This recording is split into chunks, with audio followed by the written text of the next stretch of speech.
Will AI transform healthcare? Yes. If we don't do anything, our health systems are going to collapse. You have a risk of becoming very efficient at being inefficient.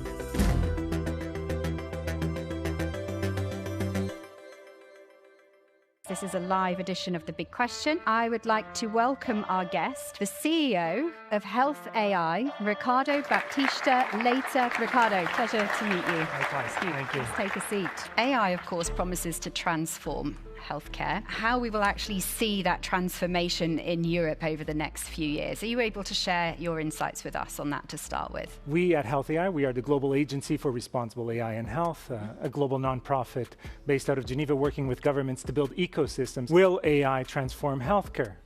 My answer to you is yes. The question is, will it do it for the better or for the worse?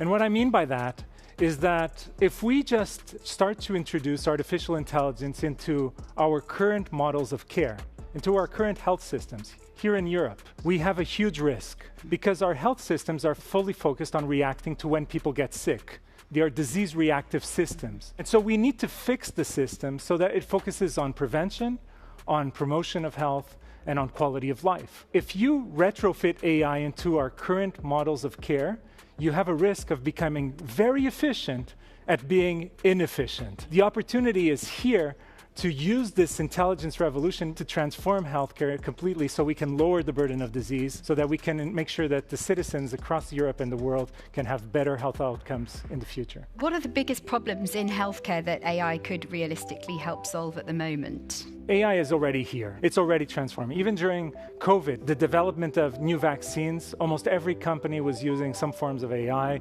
We're seeing AI across, so research and development, diagnostics, imaging technology. Every field of imaging right now is using some form of AI. Treatments, robotics, and surgeries, when we think about virtual assistants, virtual scribes supporting doctors in clinical decision making, even when we talk about the non-clinical aspects of healthcare in terms of fraud detection, financial claims with insurances, all of these fields have the potential of improving in terms of outcomes, be it in terms of cost saving, but also in terms of efficiency, in terms of improving health outcomes.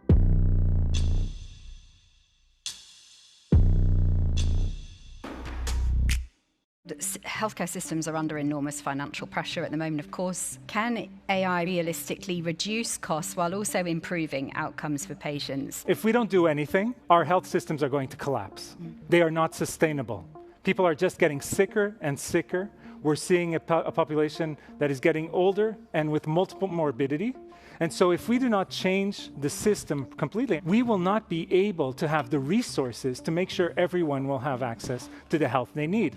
Mind you, no minister of health, no prime minister or president in the world will ever say they're going to shut down the health system because it went bankrupt. What bankruptcy translates into healthcare is into longer waiting lists. People who do not have money in their pocket, who are in more vulnerable situations, are the ones that are going to be left behind. So if we are serious about making sure that universal health coverage is a reality, artificial intelligence can augment the capacity of clinicians, of healthcare professionals, of nurses, of the admin staff, so that we can maximize our current workforce, so that we can be much more impactful in improving people's lives. If the potential health benefits are that significant, what sort of investment is needed to make it happen? We are seeing a lot of companies right now with amazing innovations, but they're hitting a brick wall. The question is why? There's the issue of trust. And that's what at HealthAI, working with governments, we're trying to build the governance system so that we can put in the proper ecosystem in terms of regulatory maturity, so that governments and regulatory bodies are more capable to respond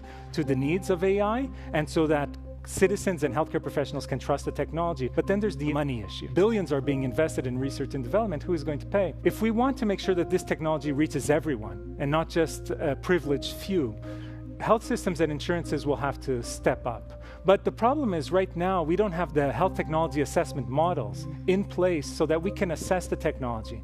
This is incredibly important. It's part of our work with governments, which is how do we separate on one hand the snake oil from what is actually working, because a lot of technology that is being promised out there is actually not that effective.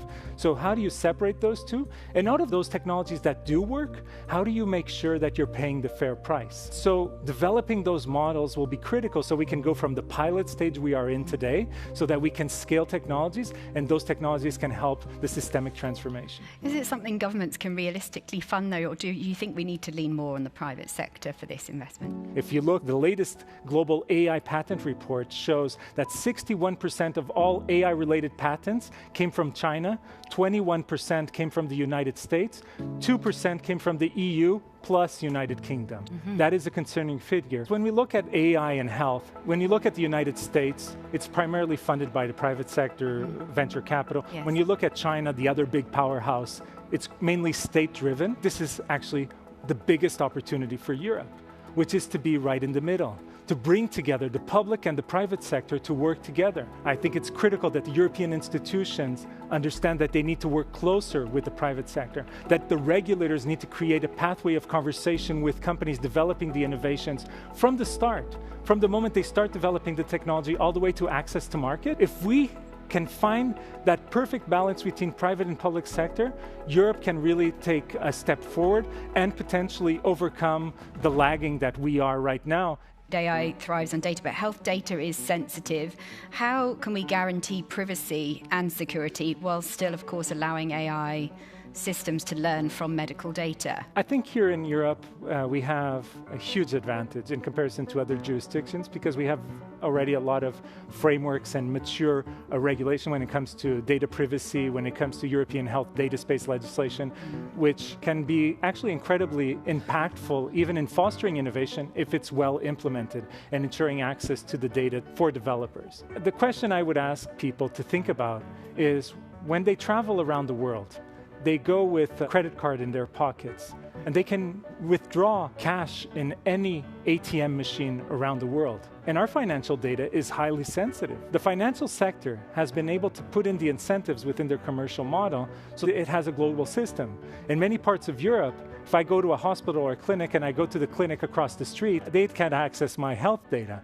And so there is a fundamental problem that we need to solve, and that's where I think the European health data space legislation could be a huge opportunity, not just at the European level, but at the domestic level, where governments need to prioritize. If that data is a commodity and it's worth money, why can't we redistribute that money to the people who share their data and create a model through which we can incentivize, even through financial incentives, so that people can be part of this process and control how their data is being shared? There are huge opportunities to have data governance models that can accelerate innovation, but most importantly, improve health outcomes for all. Ricardo, on that note, thank you very much for joining us on The Big Question. We are going to have to end it there, but it's been great to get your insights on this.